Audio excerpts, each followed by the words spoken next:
2.5 సంవత్సరాలలో ఎవరైతే అర్హతలు ఉన్నారో వాళ్ళందరికీ 200 యూనిట్లు ఫ్రీ, బస్ ట్రావెల్ ఫ్రీ,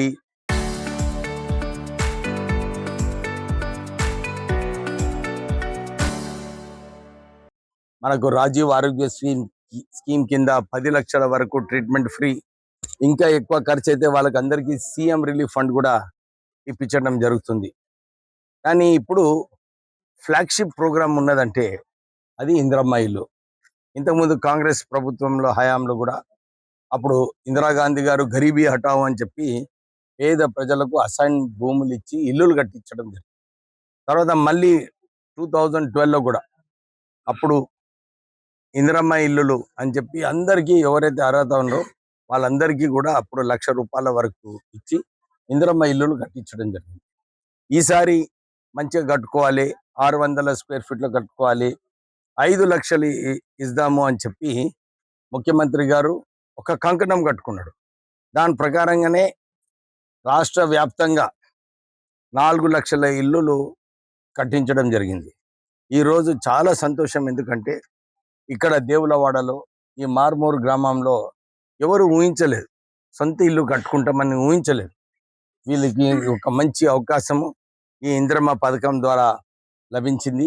ఈ ఇల్లులు పూర్తిగా అయింది. వాళ్ళ గృహప్రవేశము, వాళ్ళకి ఆ దంపతులకు వారి అభినందనలు, శుభాకాంక్షలు చెప్తూ ఈ కార్యక్రమం ఏదైతే కాంగ్రెస్ ప్రభుత్వం తీసుకుందో ఇందిరమ్మ ఇల్లు బీద ప్రజలకు ఎవరికైతే స్తోమత లేదో వాళ్ళందరికీ కూడా 5 లక్షల రూపాయలు కంప్యూటర్ ద్వారా, ఎక్కడ అవకతవకలు లేవు, ఎవరికి కమిషన్ ఇచ్చేది అవసరం లేదు. ఇది కేవలం కంప్యూటర్ ద్వారా ఎంత కడతారో అంత పేమెంట్ వస్తుంది. వీళ్ళకు ఇంత చక్కటి ఇల్లులు కట్టుకుంటున్నారంటే నిజంగానే ఒక మంచి విషయము. నేను చెప్పినాను, స్తోమత లేని వారికి కూడా సహాయం ఇచ్చి ఇల్లులు కట్టించే కార్యక్రమం తీసుకునే బాధ్యత ఈ లోకల్ సర్పంచ్ది ఉంది. నేను వీళ్ళకు, ఎందుకంటే ఈ స్కీమే ఉన్నది బీద ప్రజలకు ఇల్లు కట్టాలని. స్తోమత లేదంటే డెఫినెట్లీ 100% ఆ రెస్పాన్సిబిలిటీ మన కాంగ్రెస్ కార్యకర్తలు తీసుకోవాలి. వాళ్ళు త్వరలోనే ఆ 2 ఇల్లులు ఏదైతే ప్రారంభం కాలేదో హ్యాండిక్యాప్ పర్సన్కి, అవి కూడా మా నాయకులు దానికి రెస్పాన్సిబిలిటీ తీసుకొని ఆ ఇందిరమ్మ ఇల్లులు కూడా కట్టించే కార్యక్రమం తీసుకుంటాం.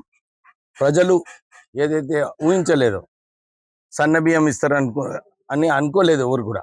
మళ్ళీ కూడా 12,000 కోట్ల రూపాయలు ఖర్చు పెట్టి అందరికీ సన్నబియ్యం కూడా ఇప్పించడం జరుగుతుంది. మొన్ననే 2 లక్షల కొత్త పెన్షన్లు ఇవ్వాలి. రేషన్ కార్డులు కూడా 10 సంవత్సరాలు రేషన్ కార్డ్స్ టీఆర్ఎస్ ప్రభుత్వం ఇవ్వలేదు, కానీ కాంగ్రెస్ ప్రభుత్వం మాట ఇచ్చిన ప్రకారంగానే కొత్త రేషన్ కార్డ్స్ ఇచ్చినారు. 2 లక్షల పెన్షన్ కార్డులు కూడా త్వరలోనే మనందరికీ రాబోతున్నది, ఎవరైతే అర్హత ఉన్నదో. సో ఒక పకడ్బందీగా బీద ప్రజలకు ఆదుకోవాలి, బీద ప్రజలకు ఏదో ఒక కార్యక్రమం తీసుకోవాలని చెప్పి కాంగ్రెస్ ప్రభుత్వం పనిచేస్తుంది. ఇప్పుడు ఈ రోజులలో మీ అందరికీ తెలుసు, మొన్న వెస్ట్ బెంగాల్ ఎలక్షన్లో చాలామంది హమాలీలు వీళ్ళందరూ కూడా ఎలక్షన్లకి పోయినారు. ఈ రాష్ట్ర వ్యాప్తంగా, ఎందుకంటే నేను మెదక్ డిస్ట్రిక్ట్ ఇన్ఛార్జ్ కూడా, రాష్ట్ర వ్యాప్తంగా ఈ హమాలీల షార్టేజ్ ఉంది. ఈ హమాలీల షార్టేజ్ వలన తొందరగా లారీలో అన్లోడ్ అవ్వటం లేదు, అన్లోడ్ కానందు వలన మళ్ళా లారీ రావటం లేదు. సో ఇది ఏదైతే ఇష్యూస్ ఉన్నాయో దీన్ని ఆల్రెడీ ముఖ్యమంత్రి గారు మొన్న సమావేశం పెట్టి, లేదు ఏదేమైనా కానీ మన రైతులకు వారికి కష్టం ఉండొద్దు, మనం ఆదుకోవాలి, కావాలంటే గోడౌన్లు కొని గోడౌన్లలో పెట్టండి అని చెప్పి వారు ఆదేశాలు ఇవ్వడం జరిగింది. సో అన్ని చోట్ల కూడా ఈ కొనుగోలు ఏదైతే జరగాలో అవన్నీ కూడా జరుగుతున్నాయి. సో అన్ని చోట్ల కూడా కొంచెం కోఆపరేషన్ చేసి మన లోకల్ వాళ్ళు కూడా కొంత హమాలీలను పెడితే ఈ సైకిల్ ఏదైతే ఉంటుందో, హమాలీ అన్లోడింగ్, లారీ పోవడము మళ్ళీ రావడము, ఇది తొందరగా అయిపోతుంది. నాకు అనిపిస్తుంది వారం రోజులలో ఈ సిస్టమ్, ఈ ప్రొక్యూర్మెంట్ ఏదైతే ఉందో ప్రెషర్ అంతా కూడా పోతుంది. ప్రత్యేకంగా మన చెన్నూరు నియోజకవర్గంలో ఆ ప్రెషర్ ఏదైతే 1 వీక్ బ్యాక్ ఉండేనో ఇప్పుడు తక్కువైంది. అసలు దీని సమస్య ఏదైతే ఉందో కేంద్ర ప్రభుత్వం బాధ్యత తీసుకోవాలి. ఎందుకంటే మినిమం సపోర్ట్ ప్రైస్ ఇచ్చినప్పుడు ఇన్నే కొనాలి అని చెప్పి ఏదైతే ఆదేశాలు ఇస్తుందో దానివల్లనే ఎన్ని ప్రాబ్లమ్స్ అవుతున్నాయి.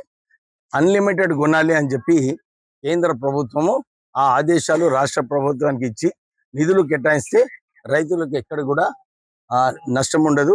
మళ్ళీ కూడా రాష్ట్ర ప్రభుత్వము ఏది ఏమైనా కానీ రాష్ట్ర ప్రభుత్వమే ఈ ఏదైతే లాస్ ఉందో అది బాధ్యత, వాళ్ళు ఆ లాస్ తీసుకుంటున్నారు. సో అందరికీ కూడా రైతులకు ఆందోళన పడకండి. మీరు ఏదైతే ఉన్నదో కొనుగోలు చేసిందో రాష్ట్ర ప్రభుత్వం ఆఖరి గింజ వరకు కొనుగోలు రిలీజ్ చేస్తున్నారు. ఇంకొక 2500 ఇల్లులు వస్తాయి. నేను ఇప్పుడు ఇదే చెప్పినాను. ఈ గ్రామంలో ఇంకొక 30 ఇల్లులు కావాలంటే ఒక కండిషనల్ గా చెప్పిన, ఏమని 15 ఇస్తా, 15 పూర్తిగా చేసుకోండి తొందరగా, ఇంకొక 15 ఇస్తా.